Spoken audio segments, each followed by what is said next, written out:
The next talk will be Performing Like a Cybersecurity Champion by Chirs Cochran. Chirs Cochran is the Director of Security Engineering for a financial technology company by day and producer and host of the popular Hacker Valley Studio podcast by night. Chris is prior active duty U.S. Marine Corps intelligence, which led him into a career in cybersecurity. He has dedicated that career to building and leading advanced cybersecurity teams for organizations across many industries. His ultimate passion is finding and amplifying human stories in cybersecurity to inspire and enlighten our community. Chris? Excellent. Thank you for that introduction. Thanks, David, for the invitation to come and join everybody here at B-Sides. Everyone, I want you to take a moment and indulge me for a second. I want you to imagine it's January 1 of 2021, and you decide that you want to be a chess competitor. And you start to play around, you fiddle around with a couple games, you might play with some people in your household or neighbors. And before you know it, the chess competition has arrived. And you enter the arena and you sit down at the table. You have the chessboard in front of you, see all the pieces. And the person that's sitting across from you is a champion. And you can just sense it. You don't even necessarily have to talk to them. You don't know their name. You don't know anything about them. But you can sense that you're about to play against a chess champion. And it's even more evident as they start to make moves. They start to crowd your pieces. You feel this incessant pressure against your pieces. As this is going on, you start to develop a crowd around you. Everyone's really fixated on this game. So this brings psychological stress. It's really not going well for you. And before you know it, the game's over. You look down at the board and there's checkmate. And you look across at your opponent and your opponent says, "Let's play again." And then immediately you are brought back to January 1 of 2021. What would you do differently between the decision to play to that game? How would you approach your training? How would you approach your mentality, your mindset in order to become a champion in that competition? So this is what we're going to talk about today, performing like a cybersecurity champion. I'm Chirs Cochran. I'm one of the co-hosts of the Hacker Valley Studio podcast, where we focus on the human element, the human condition, to inspire peak performance in cybersecurity. So we look at the entire facet of cybersecurity practitioners.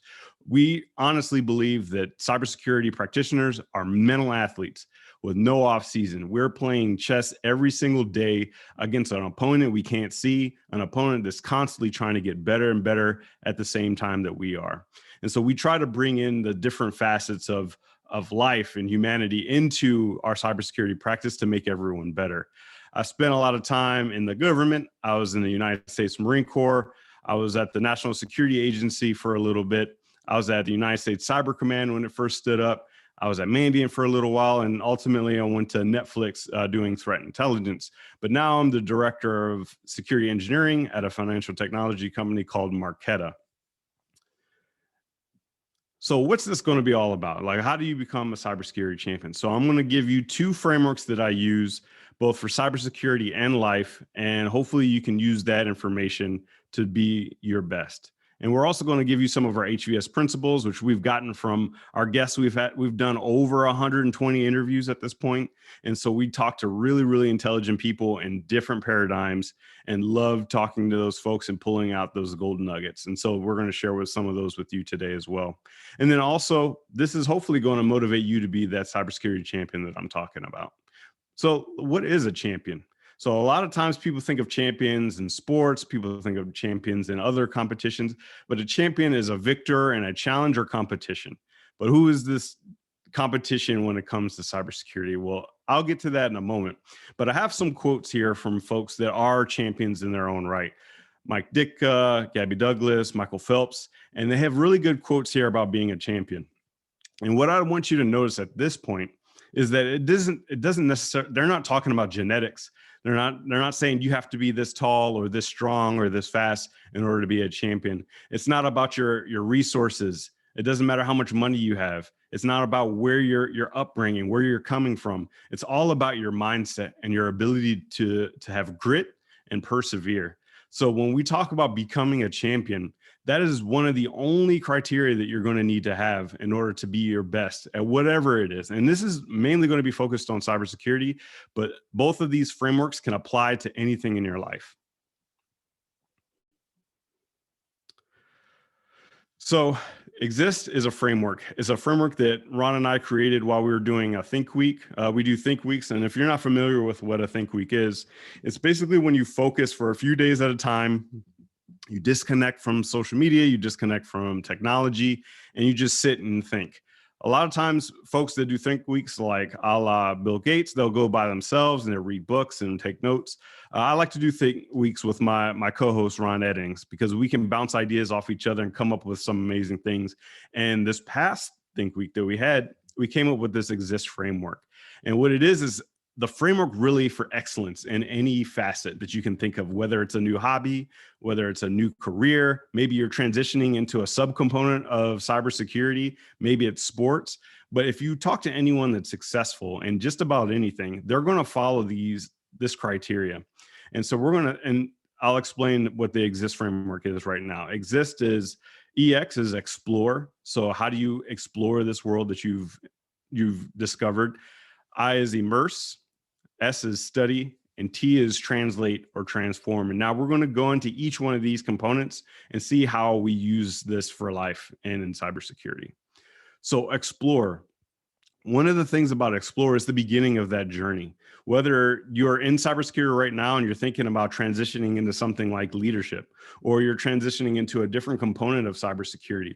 Maybe you've been on the compliance side, but you really want to be a threat hunter. Maybe you've been a threat hunter, but really you want to focus on incident response. So being able to pivot is another key component of explore. Like, first you have to realize that this world exists.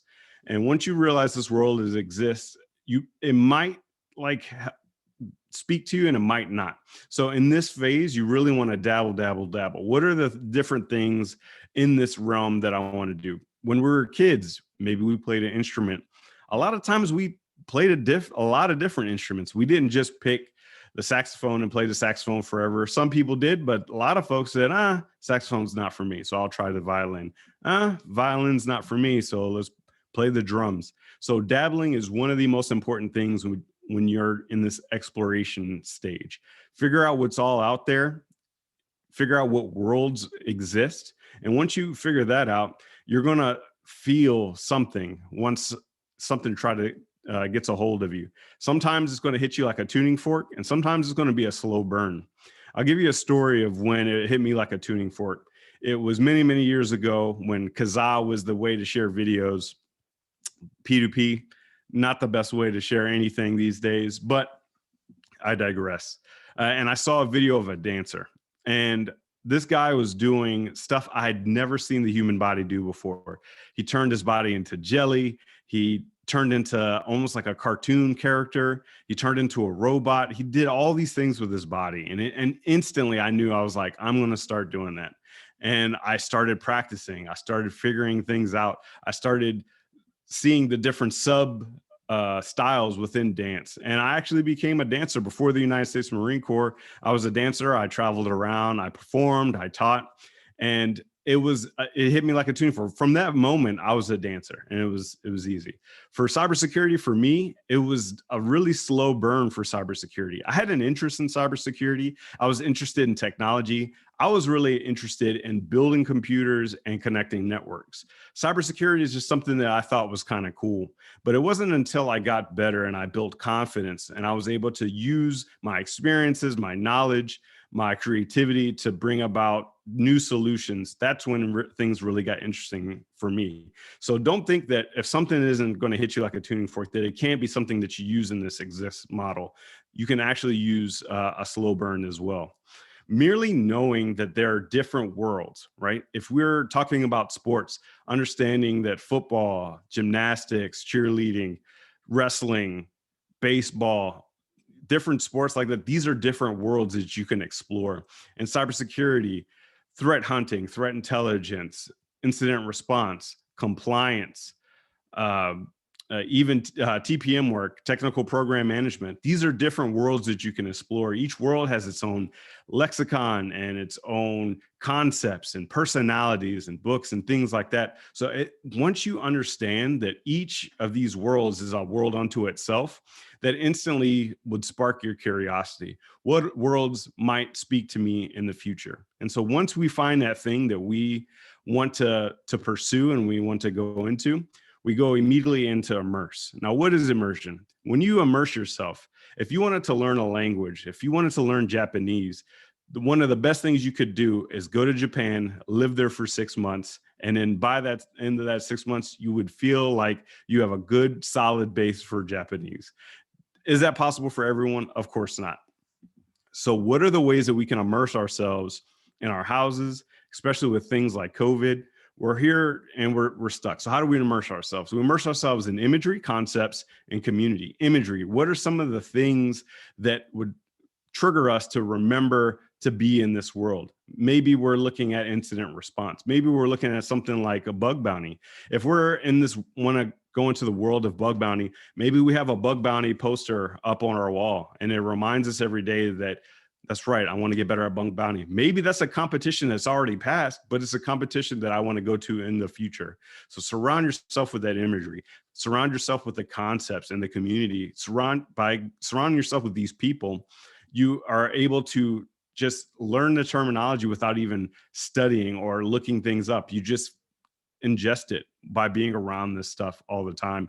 I'll talk about my dance career again. When I was a dancer, I would dance with a bunch of folks and I would literally level up every time we would all gather around, even if I didn't dance. Just by watching and observing other people doing their craft, I was able to learn. And so being around people that are really good at what you want to do is another way to immerse yourself into this world. One thing that I just read, this is a relatively new book, and actually just interviewed Stephen Kotler. He writes all these books on flow. I think he has like 3 or 4 books on flow at this point. And The Art of the Impossible is probably my favorite book on flow so far. And it combines flow, it combines purpose, it combines passion. And one of the best nuggets of wisdom that I got out of this book was this 5-book strategy. He calls it the 5 books of stupid. And this is another way that you can immerse yourself, because you might be thinking like, oh, wow, it's easy to immerse yourself in a language. How do you immerse yourself in a topic? And so this is what he says. He says the first book you should read, and you should read all 5 of these books as if you're reading a novel, not even necessarily you're reading it to study, because we're going to get to study here in a moment, but read these books as if it's a novel. And if there's anything that you want to note it because it speaks to you, or it's interesting, or you're curious, and you write that stuff down.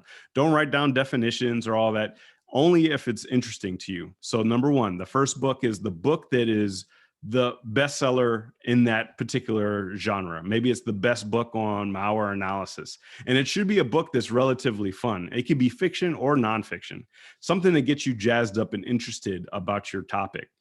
So you go from that book and then you go into the next book, which is also as exciting, but it might have a little bit more about the basics of what this world or this genre is about. Maybe it's something simple for vulnerability management, but it's still relatively fun and exciting. Your book 3 is going to be your first technical book. It's a book that lays the foundation for whatever world you operate in. So what are the key components, the key concepts that we might know about? Book 4 is going to be the most technical book you're going to read out of the 5 books. This might be difficult. It might have problem statements. It might talk a little bit over your head. It might talk about certain challenges that people at the top of their game are facing every single day. And it's not for you to completely memorize that book. It's all about immersion. It's all about understanding the terminologies. It's all about exposure to this world. And then the final book, and is actually a little easier than book 4, book 5 is all about the future of whatever it is you're looking at. So what is the future of malware analysis? What is the future of security operations? What is the future of threat intelligence?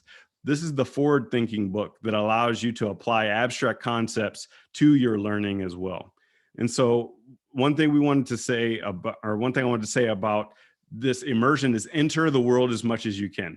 So right now I'm using the Exist model to learn chess. I started playing chess maybe 2 months ago. This was after we had Grandmaster Maurice Ashley come onto the podcast. And ever since then, I was like, you know what? I'm going to go ahead and I'm going to explore this world.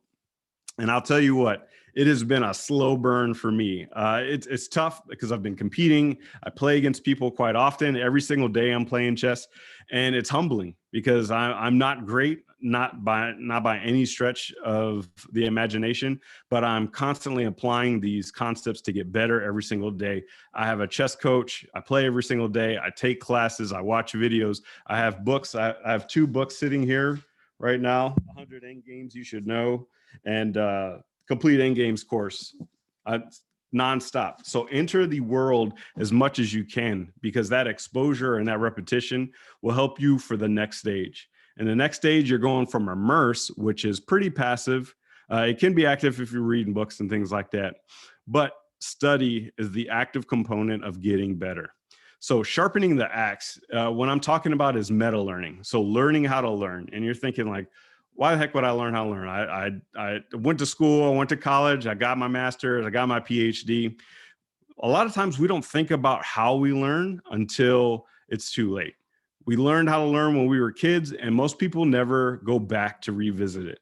So I've done a couple of courses on learning. Jim Quick, he has 2 courses that I took. One is on reading, how to better your reading speed, your comprehension. And then another one is memory. How do you remember things better, faster, and more completely?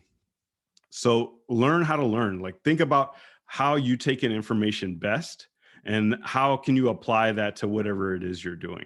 So really understand, like maybe you listen to audiobooks and you are able to retain information that way. Maybe you have to read it in a book or on your computer. Maybe you're a more tactile person. You have to do things over and over again to get better.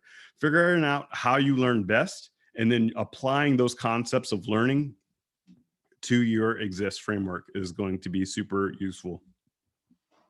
In study, you're thinking about what are the courses, books, articles, podcasts, and mentors that you could have in this world? Because if you're trying to learn on an island, it can work and you can figure out some really cool and unique things. But if you're trying to shorten that learning curve as short as possible, this is what you're going to need in order to shorten that learning curve and begin to perform at your best. One of my favorite books is Tools of Titans by Tim Ferriss. And Tools of Titans is a distillation of his podcast. He's had a podcast for years at this point. And he took the best techniques, pieces of advice, the technologies and tools that really, really successful people use. And he boiled it all down into this one book. And one of the best concepts I thought was in there is this idea of a mini MBA. And it doesn't have to be about business. What it could be about is whatever it is that you're really interested in. Let's say you're interested in threat intelligence. Right now, you're a security analyst, but you want to eventually get into threat intelligence. So what are some of the courses you could take? You could look at different organizations that have threat intelligence content. What are some of the books that people have written on threat intelligence? Articles, podcasts that are focused on threat intelligence. Who are the top performers in threat intelligence? Reach out to them. Can they be your mentor? So being able to pull all these resources together and sort of setting up your own learning path is super, super crucial. And just knowing that that's a possibility would really get you excited about being able to learn in the way that you best learn. The main thing about the study component is adopting that craftsman or that craftsperson's mindset. Understanding that you're going to have to work every single day to get better at whatever it is that you enjoy.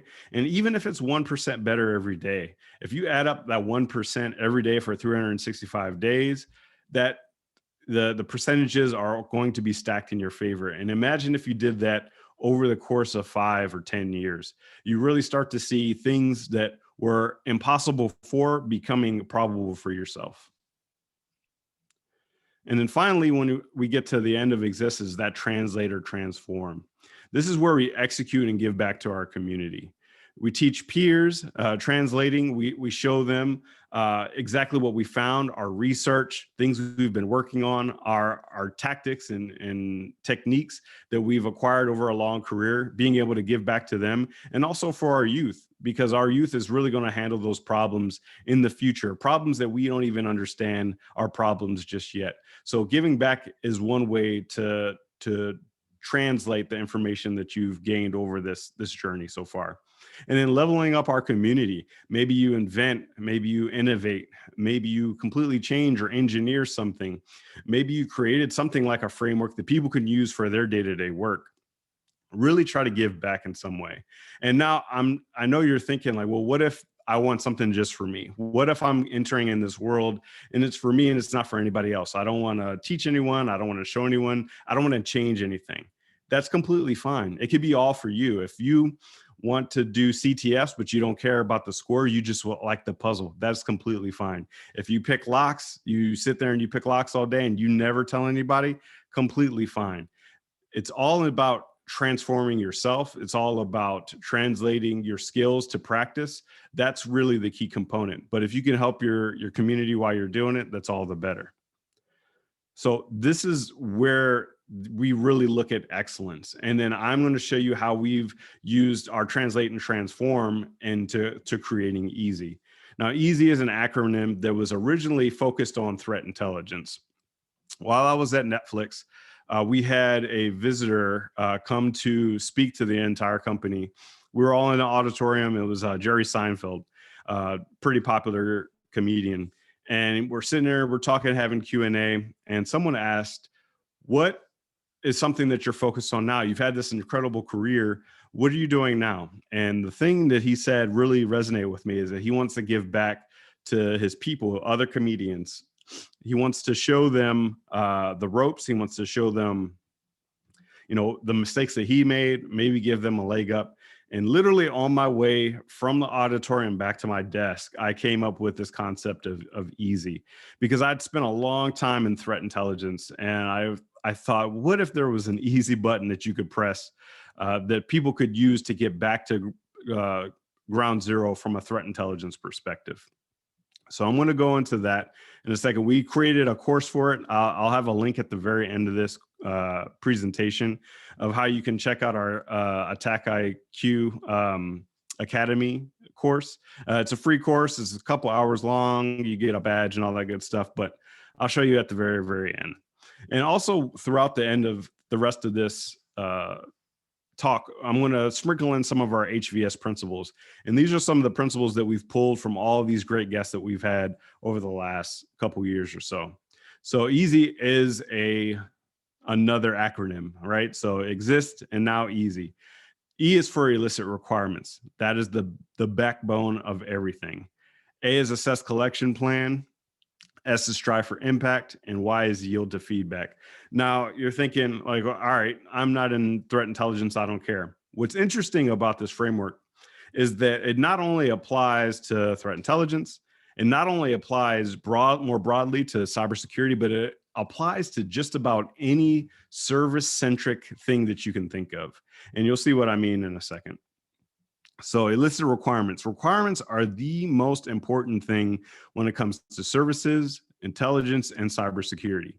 They're the foundation of any endeavor. What is the information that you need, the equipment, the skills that you need to do to perform your role? From threat intelligence, what is the threat intelligence platform I'm using? My threat feeds.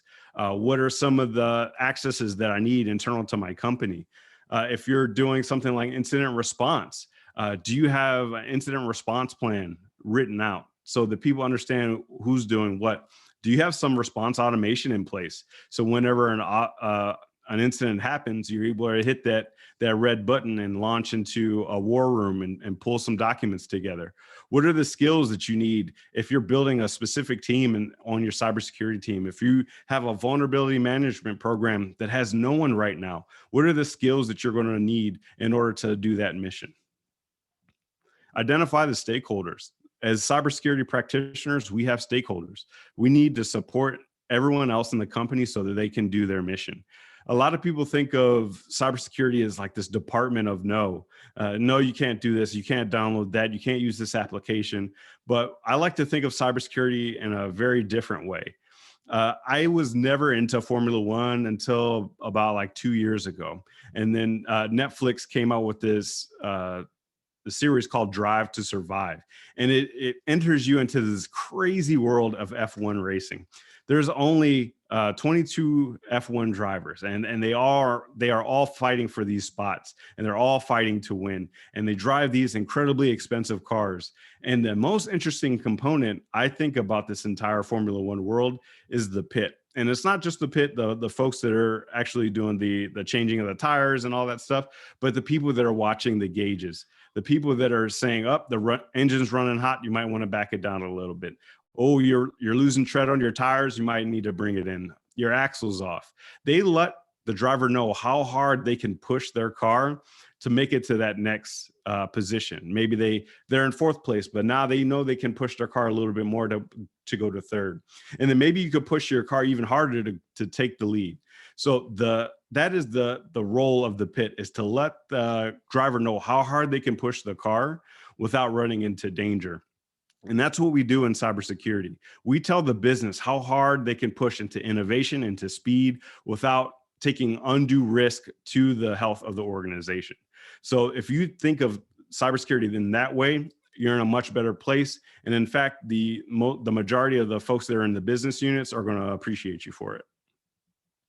So one thing that you want to understand, and this is one of our principles, the quality of your work and your life is based on the quality of your questions. So understanding the needs of others, eliciting those requirements, talking to the people, what do they need to do their mission? If you're doing threat intelligence, what do you need to know to make better decisions and take better actions? If you're the cybersecurity leader or the CISO, what can I do for the other folks in my business unit on the executive team to make their jobs easier so they don't have to worry about security? So think about that. Think about the quality of your questions. Now you come from these requirements and now you assess your collection plan. Very, very specific to intelligence, but also to cybersecurity as well. What do you need? So let's say you need to build a few different teams. You need governance, risk, and compliance. You need security operations, and you need something like a purple team. You need those things. So how many people are you going to need? How much budget are you going to require in order to get the tools that you need for visibility into your network? Any facet of cybersecurity that you can think of is going to take requirements. Maybe you're leading any one of those teams that I just mentioned. What are the things that you're going to need to execute your mission? And being painfully transparent on what you need is going to help you not only develop respect with everyone else that you're supporting, but it's also going to let them know what to expect from you and your function. So knowing exactly what you need, and also think internal and external. So think about it as like, what do I need internal to the team and what do I need from everything out there? Also specific to threat intelligence, internal collection. What is all the information? Maybe what are the different logs, different resources and events that I want to pull in to understand? And what do I also pull from the outside? But the same thing applies to cybersecurity as well. What do I need to know internal to the health of the organization? But also, what does the threat environment look outside to my organization? So being able to pull from both is going to be paramount. Identify the gaps in your collection. When you don't have visibility, when you don't have information from a threat intelligence perspective, you need to ask for it. You have to say, hey, in order to protect X, we need Y, and we need to understand why. And we need alerting on a regular basis. So leverage technology to find the people and places where they have answers to those questions. So pulling from open source, pulling from your favorite podcasts, or pulling from your favorite researchers on Twitter, thinking about where you could pull all this information. And if you can do it in an automated fashion, all the better, because we are usually pretty constrained when it comes to resources on our cybersecurity teams. So if we can use technology to pull resources, talk to people, leverage those networks, we'll be better off for it. Strive for impact. One of the most important things that I've seen when it comes to cybersecurity and threat intelligence is making sure that you're making an impact. And then how do you understand that you're making an impact or show you're having an impact on an organization? That can be pretty tough. And this is one of the things that's usually missing when I've done consulting engagements for when I was a consultant. The most important step is the next one. So continuing to iterate and get better, constantly getting better in whatever field that you're really focused in cybersecurity is paramount. Like, you can't rest on your laurels. You can't rest on what you did at last company. You can't rest on that stuff. You can't rest on what you learned in the course. You have to continue to move the ball forward, because one of the most important things in cybersecurity is mental agility. How many times have technologies changed since you've been in the game? Exactly. Things change all the time. So having that mental agility is super important. So always stepping forward is an incredible piece of advice for folks that are wanting to make an impact. And then looking for those high leverage solutions that will help build momentum. If you're a brand new leader or you're a brand new practitioner to a team, you want to look, how do I make the most impact with the least amount of effort? Sure, you want to work hard, but you want to be able to scale that impact across a team, across a company, across your community. So look for those high leverage points that you can just say, up, fix it, and now this attack vector is no more.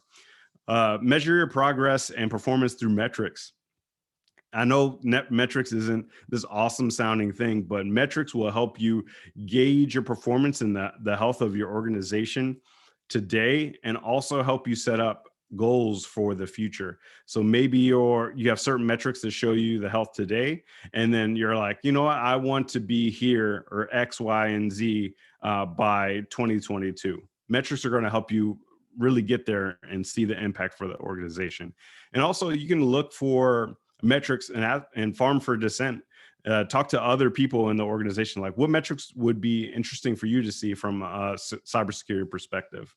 And then putting the time in through deliberate practice. One of my favorite books is Cal Newport's Be So Good They Can't Ignore You. So constantly practicing.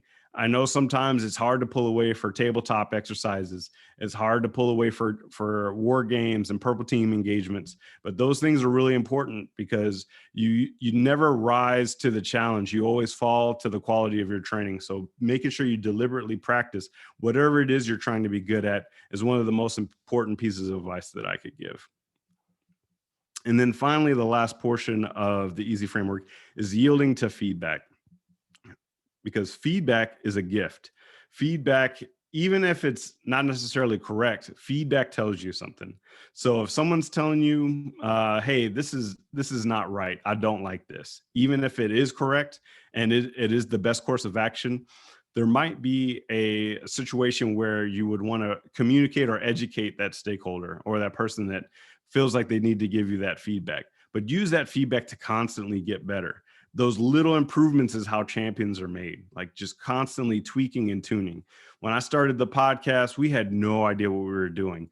Like, it just over time, I just messed with it every single day. So for the past 2 years, there hasn't been a day that has gone by that I haven't thought about the podcast and trying to improve it. So everything from the marketing to the audio production to how we ask questions. I had a vocal coach for 3 months. People thought I had a great voice as is, but honestly, I knew there was more there, and there's probably more that I could do. I could continue to go to vocal coaching and make things better over and over and over again. But this is how much I put into my craft. This is how much I put into my cybersecurity career. Constantly getting better in different ways. Now I'm focused on leadership. So how do I support my team and operate my team in the best way to get the best outcome for the company? And also I want to think about my people. How do they need to grow? What are their goals in their career? Where do they want to go in the future? How do I help align what they want to do with what we need to do as a team? So that's really what I'm focused on from a cybersecurity perspective. Look for immediate and frequent feedback. Just like in chess, if you make a bad move, you instantly know you made a bad move because that person is responding. It's easy to kind of sit back and wait for feedback at the end of something. then you have like this whole mess. You're trying to boil the ocean. Oh, wow, this whole process was completely jacked up, whatever it is that you're building. But if you get iterative feedback as you go down the road, you're going to have a better product on the end of that. So always look for feedback and measure your growth. We talked about metrics before.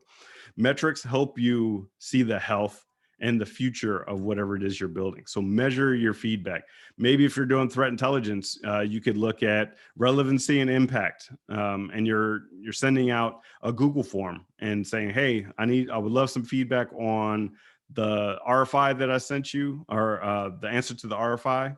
And if you could rate me on a scale from 1 to 5 on our support, would gladly appreciate it. And you can use that to help measure. The same thing with incident response. Once you do your post-incident review or your after action, talk to the folks that you worked with. What could have gone better?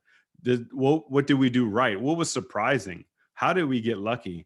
Using that as feedback as well is going to help you get better in cybersecurity.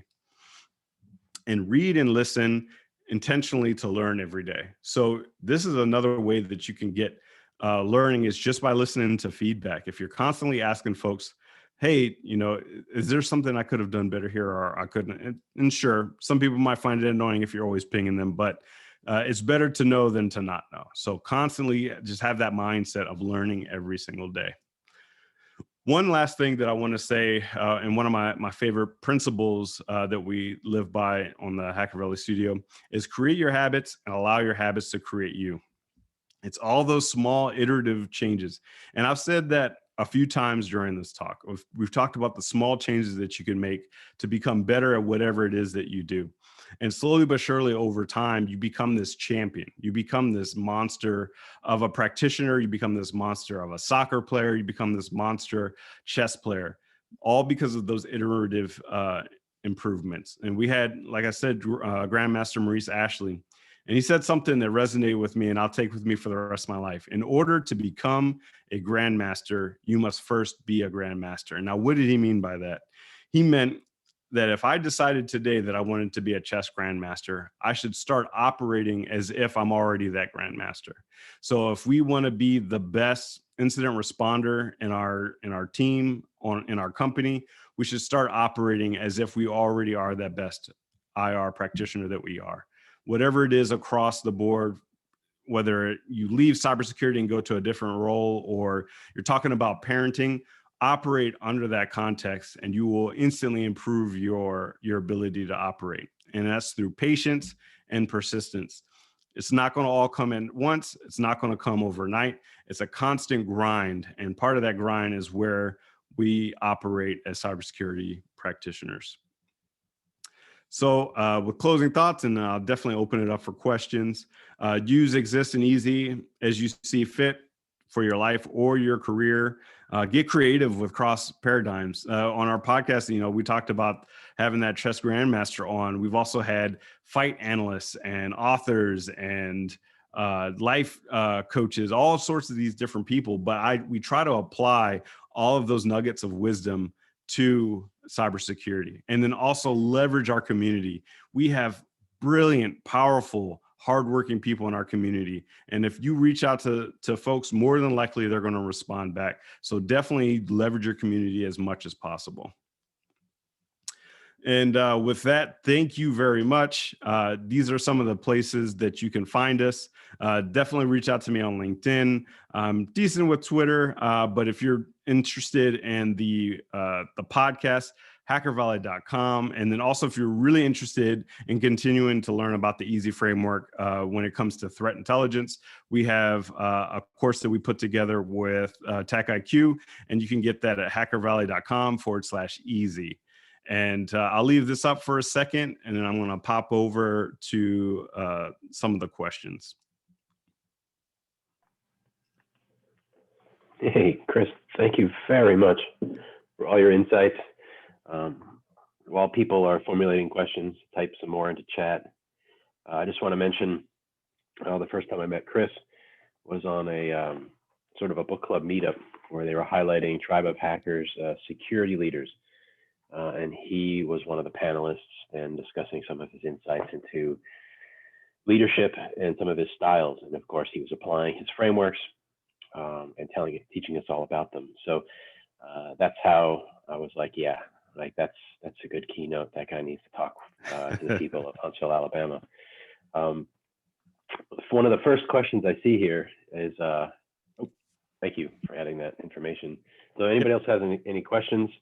I believe the people here have the ability to unmute themselves, but also in a smaller format, if you're okay with it, Chris, our Discord has a room called Talks Q&A. Are you willing to sort of hang out in there for a few minutes to give people a chance to ask some questions? Yeah, cool. All right. So one of the questions here was, someone else is learning chess. Any pointers? Play as much as you can. I got a coach. Coach kind of helped me build those good habits. So if you can afford a coach, that'd be great. Like the books that I'm reading right now, like I said, I'll try to throw these into the Discord, but 100 end games you must know, because he said you should focus on end games, not even necessarily opens, even though openings are important. End games help you see patterns and throughout the game, even if it's not necessarily in the end game. And then Silman's Complete End Game Course. So these are 2 books that I'm going through right now. Play as much as you can. Play the bots, especially if you're not feeling like you're ready to start competing against people. That's what I did. I really started to focus on the bots and like chess.com or even Light Chess. But yeah, there's so many different ways to get practice. And then I love it too. If you could, like, even if you don't play chess, right?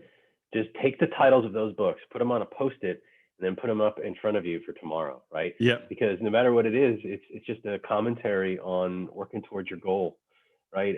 Making moves that are going to make you a success in the end, and having a picture in your head of what that looks like. I love it. And then, yeah, if you're playing chess, I mean, the end game is key. It's pretty cool. We have some people saying thank you, and they're loving the talk. I asked a question, so I'm going to ask it now, and then maybe we'll close it. So mentor-mentee relationship. So you mentioned in your frameworks, some of the things are very self-empowering and self-focused steps and things. That's pretty clear. But can you translate some of those into the mentor-mentee relationship? If we wanted to make that a success or avoid pitfalls in that relationship, what are some of the things you would recommend to really get people connected and get the most out of that interaction? Oh, that's easy. You can apply either exist or easy to the mentor-mentee relationship. From the exist standpoint, it's all about that study. Like, who are the people that you need to talk to that can answer the questions that you have? And on the easy side, think of it as a service-centric thing as well. So what are your requirements from that person? If you're the mentee, what is the information you need to know from them in order to be able to execute on your stuff, the things that you're doing? And then figure out all the stuff that you need to know. If I want to get good in X, Y, and Z, maybe I want to talk to the best practitioners in X, Y, and Z. Who are those people? Can I reach them? If I can't, who are the number 2, number 3s? And striving for impact. What are the highest leverage things you can learn? Because we are so busy. Now we're in Zoom fatigue all day, every day. I probably sit in 10 or 11 Zooms every day. And so you really want to be specific on the information. Sorry. Oh, sorry. No, I apologize. Yet another Zoom. Here you are. No, it's all good. No, I love these Zooms. These Zooms are good. It's the Zooms where no one's getting anything from them that we run into problems. But as long as we're making an impact for people, Zooms are good. But yeah, so being able to strive for impact, looking for those quick things, and also getting feedback from your mentor, and then vice versa, like understanding what that person needs. What do they need to be good at what it is that you are the expert at? What are the things that you need to pull together? What are the resources? How can they be the most impactful? So really, you could use that framework both ways from the mentee or mentor relationship. I love it. Let's see if anybody else asked a question. We have some people putting some questions in. Okay, my next question then, I had another question. And it's related to impact too, which is good. So if we're talking threat intelligence, incident response, there's something that has happened and now you're expected to act, and maybe your impact is somewhat measurable, right? Back to normal really fast, maybe is one example. But what if your job is make sure nothing happens? right? That age-old problem where if you're doing a good job, no one sees it. Right. So if you take some of these frameworks, or you want to talk to those people and say, here's how you get better, here's what you can do, maybe talk to the people where making an impact is not so easy to see. What do you say to them? That's a great question. And what I would say is, think about it as, let's say you're a championship boxer and you don't have a fight for years for some odd reason. Maybe you got hurt, or maybe people are too afraid to fight you. What you could do is you can capture all the things that you did in order to become this pristine boxer. What are all the exercises? What are all the workouts, all the time that you've put into? So looking at running different war games, how many simulations have you run? How many things have you changed to the security posture of your team to ensure that we're safe? How quickly do you remediate vulnerabilities as they come out? So you don't necessarily have to always only highlight cybersecurity when things happen from a negative standpoint. You could say, look at all the improvements we've made over the last year. And that is where our value comes in, because we're quick to respond. We're ready to rock when things go bad. And that's how we show the growth in our programs. All right, thank you. So there are no new questions here. The Discord, again, has a voice channel called Talk Q&A. If you want to maybe share some comments, have a little discussion, drop into there and do that. It's not as big of a group, and maybe you feel more comfortable doing that. So thank you for your presentation. Thank you for the time, insights. Thanks for sharing your links in those books. I think someone actually wants you to maybe mention those books in the Discord again. Yep. So I can definitely do that.